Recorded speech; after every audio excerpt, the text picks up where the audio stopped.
స్థానిక ఇల్లిసిపురంలో గల బ్రహ్మకుమారి సేవా కేంద్రం నందు మానవతా స్వచ్ఛంద సేవా సంస్థ బ్రహ్మకుమారి సంయుక్తంగా ఈ నెల 8వ తేదీ అంతర్జాతీయ మహిళా దినోత్సవాన్ని పురస్కరించుకుని మహిళలకు ఆరోగ్య భద్రతలు సూచనల కార్యక్రమాన్ని నిర్వహించారు. ముఖ్య అతిథిగా ఒరిస్సా రాష్ట్రం నుండి బరంపురంలో స్త్రీలకు వైద్య సేవలు అందిస్తున్న గైనకాలజిస్ట్ కుమారి డాక్టర్ సంధ్యాశ్రీ పండా పాల్గొని మాట్లాడుతూ బ్రహ్మకుమారి జయలక్ష్మి సోదరి ఆహ్వానించి వారి ద్వారా కార్యక్రమాన్ని చేయడం హర్షణీయమని మానవతా స్వచ్ఛతా సంస్థ చైర్మన్ విష్ణుమూర్తి మాట్లాడుతూ మహిళా దినోత్సవ శుభ సందర్భంగా ముందుగా విద్యాధరాలైన సంధ్యాశ్రీ పండుకు పుష్పగుచ్చం పండ్లతో మానవతా కండువాతో సత్కరించి గౌరవించి అభినందనలు తెలియజేశారు. కార్యక్రమంలో వైద్యుడు మానవతా వైస్ ప్రెసిడెంట్ అరుణ బ్రహ్మకుమారిలో తదితరులు పాల్గొన్నారు. What I will become in my next birth, I am the parent of that. This is parenting. It is not only parenting my child, it is also taking care of myself. And with this awareness, నేను ఒకటి నాది care తీసుకోను, I will take care of my surrounding also.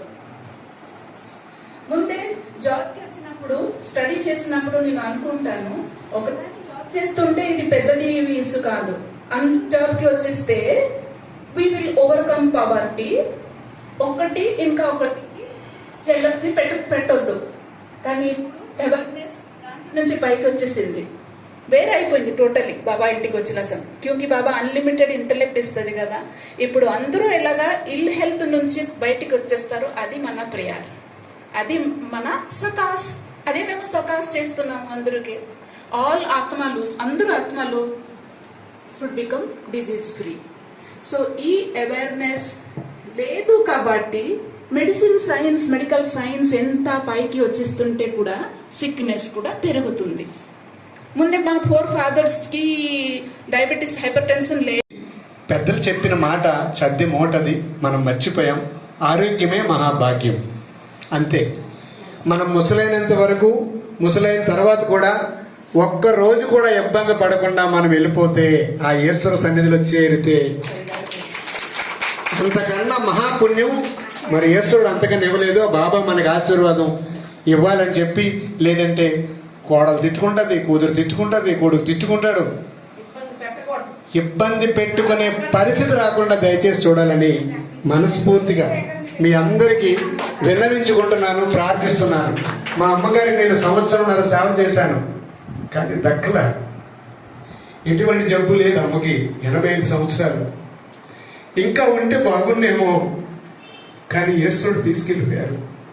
తీసుకెళ్ళిపోవడం ఒక విధంగా మంచిది. సంవత్సరంన్నర బాధపడి ఆ బాధ నేను చూడలేకపోయాను. కానీ అమ్మ అంతే. అమ్మ ఇంకోసారి కాదు, అమ్మ మరి మనకి దొరకదు, చూద్దామన్నా వేరు. ఇవేనమ్మ రూపాయి కష్టపడి నాకు చదివించాడు, రూపాయి కూడా కోలు తీసుకొని చదివించాడు.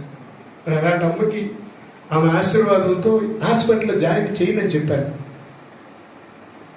డాక్టర్ అమ్మన్నాయుడు గారి ఇంటికి వస్తే అమ్మన్నాయుడు గారు మాట ఒక్కటే అమ్మ వింటారు. ఆమె వచ్చి చూసి ఏ మెడిసిన్ ఇస్తే ఆ మెడిసిన్ వాడతారు అమ్మ, అంతే.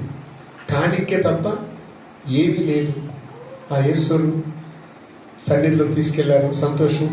కానీ మనము అదే ఎటువంటి ఇబ్బంది ఎవరికి పెట్టకుండా ఈశ్వర సన్నిధి చేరితే అదే మహాపుణ్యం. దానికోసం ఆలోచిద్దాం అందరం కూడా.